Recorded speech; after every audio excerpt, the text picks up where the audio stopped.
Hello student, कैसे हैं आप सब। तो स्वागत है आप सबका फिर से हमारे यूट्यूब चैनल हिंदी क्लासेस। तो जैसा कि आप लोग थंबनेल में देख लिए, ये आपका आंसर की वीडियो रहने वाला है, ठीक है। क्लास 9th के बच्चों के लिए, और ये हिंदी का रहने वाला है, ठीक है। जो आपका एग्ज़ाम होने वाला है मंडे को, आई मीन 3/11/2025 को, ठीक है। और टाइम में आपको 60 मिनट मिलेगा, और टोटल आपका 20 मार्क्स का क्वेश्चन रहने वाला है। तो जिसमें से आपको हर साल की जैसे हर बार होता है, इस बार भी वैसा ही होगा। 6 ऑब्जेक्टिव रहेगा 1-1 मार्क्स का, और 7 से 10 जो रहने वाला है आपका 4 क्वेश्चन, वो 2-2 मार्क्स का रहने वाला है। शॉर्ट आंसर टाइप रहेगा, और लॉन्ग आंसर टाइप में रहेगा 11 और 12 नंबर, जो कि आपका 3-3 मार्क्स का रहने वाला है, ठीक है। तो देखिए, पहले ऑब्जेक्टिव को हम देख लेते हैं। क्या बोल रहा है। कोयल की वेदनामयी मधुर आवाज कवि के हृदय में क्या पैदा कर रही है, ठीक है। तो क्या पैदा कर रही है, उत्साह, निराशा, विद्रोह या फिर खुशी। तो इसका हो जाएगा ऑप्शन नंबर आपका बी हो, सॉरी, इसका ऑप्शन हो जाए आपका ऑप्शन नंबर, इसका ऑप्शन नंबर निराशा, ठीक है ना, वेदनामयी मधुर आवाज, ठीक है। तो ये विद्रोह होगा, ठीक है। इसका ऑप्शन नंबर सी हो जाएगा करेक्ट आंसर। नेक्स्ट क्वेश्चन क्या बोल रहे, कैदी और कोकिला कविता का रचनाकार कौन है। तो सुमित्रा नंदन पंत है, या मक्खनलाल चतुर्वेदी है, माधवी वर्मा है, या जयशंकर प्रसाद है। तो इसका हो जाएगा option number B, Makhanlal Chaturvedi, ठीक है। कैदी और कोकिला का राइटर। फिर क्या बोले, लेखक को प्रेमचंद की मुस्कान कैसी जान पड़ती है। प्रेमचंद के फटे जूते पाठ के आधार पर बताइए, ठीक है। तो प्रेमचंद के जो फटे जूते जो आपका है ना, उसके आधार पर बताने बोला जो चैप्टर है। तो इसमें क्या हो रहा है, प्रेम और वात्सल्य से भरी, या फिर अहंकार और दिखावे से भरी, और क्या हो रहा है, विचित्र और क्या व्यंग से भरी, या फिर विषाद और खननता से भरी। तो इसका हो जाएगा ऑप्शन नंबर सी, ठीक है, विचित्र और व्यंग से भरी, ठीक है। Option number C is correct, घ नहीं होगा। कि प्रेमचंद के फटे जूते किस विधा का रचना है, किस विधा का रचना है, ठीक है। प्रेमचंद के फटे जूते एक कहानी है, नाटक है, या फिर व्यंग विधा है, या फिर निबंध। तो ये व्यंग विधा है, option number C is correct answer. फिर क्या बोले, हरिशंकर पासराय जी ने प्रेमचंद का कैसा चित्रण किया है। तो बनावटी, या फिर बोले अति संयंकित पूर्ण, या फिर व्यंग चित्रण, या फिर हो गया आपका यथार्थ चित्रण। तो इसका हो जाएगा ऑप्शन नंबर सी, व्यंग चित्रण, ठीक है। और लेखक के अनुसार प्रेमचंद ने फोटो किसके साथ खिंचवाया था। तो किसके साथ खिंचाया था, लेखक के, मित्र के, उनकी पत्नी के, या पिता के। तो इसका हो जाएगा उनकी पत्नी के, के साथ प्रेमचंद जो थे वो फोटो खिंचा रहे थे, ठीक है उसमें। अब अति लघु उत्तरीय प्रश्न देखेंगे, जो कि आपका 2-2 मार्क्स का रहने वाला, 4 रहने वाला है, ठीक है। क्या बोल रहे हैं, किसके शासन की तुलना तम के प्रभाव से की गई और क्यों, ठीक है। 7 नंबर क्वेश्चन आपका ये पूरा है, किसके शासन की तुलना तम के प्रभाव से की गई है।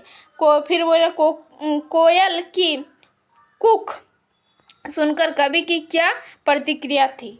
फिर बोला प्रेमचंद के फटे जूते किसका प्रतीक है। फिर बोला प्रेमचंद के फटे जूते पाठ में आए टीले शब्द का क्या भाव्यार्थ है ना। तो इसका देख लेंगे आंसर को, पहले क्वेश्चन को देख लेते हैं। अब लॉन्ग आंसर टाइप क्वेश्चन में आपको है, चिकित्सक और मरीज के बीच क्या संवाद लिखिए। और बोल रहा है, हरिशंकर पासराय ने प्रेमचंद का जो शब्द चित्र हमारे सामने प्रस्तुत किया है उनसे प्रेमचंद के व्यक्तित्व की कौन कौन सी विशेषताएं उभर कर सामने आ रही है। तो ये क्वेश्चन का आंसर आप देख लेते चलिए।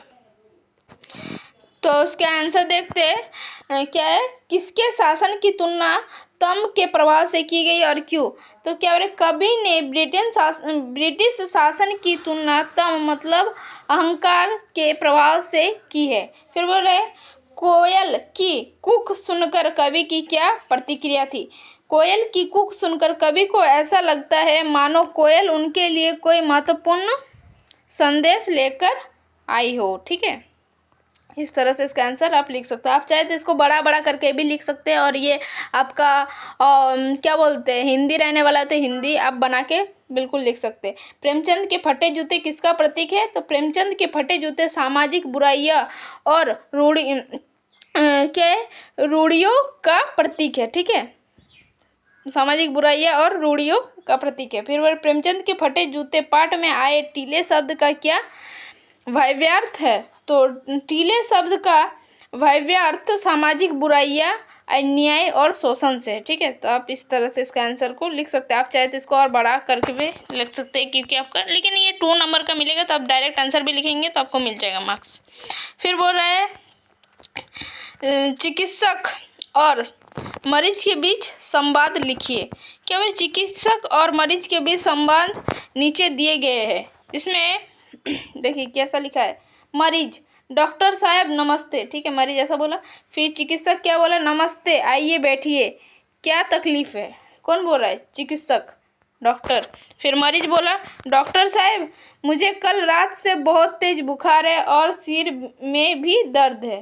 तो इस तरह से मरीज अपना प्रॉब्लम को बताता है। फिर क्या बोल रहा है चिकित्सक? अपना मुंह खोलिए, हाँ गला भी खराब है, मैं कुछ दवाइयाँ लिख रहा हूँ, क्या बोले? उन्हें समय पर ले लीजिएगा। तो कौन बोला? ये चिकित्सक बोला अपना मुंह खोलिए, और बोला हाँ गला भी खराब है तो मैं कुछ दवाई लिख रहा हूँ, तो वो समय पर ले लीजिएगा। ठीक है, मरीज का धन्यवाद डॉक्टर साहब, तो चिकित्सक क्या बोला? अपना ध्यान रखिए। तो इस तरह से आप इसको लिख सकते हैं। ठीक है, आप ये मरीज और डॉक्टर का पूछा था तो आप इस तरह से लिख सकते हैं। चलिए अब नेक्स्ट क्वेश्चन की ओर देखते हैं, क्वेश्चन नंबर 12, जो कि लास्ट क्वेश्चन रहने वाला है। क्या बोले? हरिशंकर पायसराय ने प्रेमचंद का जो शब्द चित्र हमारे सामने प्रस्तुत किया है, उनसे प्रेमचंद की व्यक्तित्व की कौन सी विशेषताएं उभर कर सामने आती है? हरिशंकर पायसराय द्वारा प्रस्तुत प्रेमचंद के शब्द चित्र में इससे उनके व्यक्तित्व की निम्नलिखित विशेषताएं उभर कर सामने आती है। जैसे कि देखिए, प्रेमचंद एक सीधे साधे और दिखावे से दूर रहने वाले व्यक्ति थे।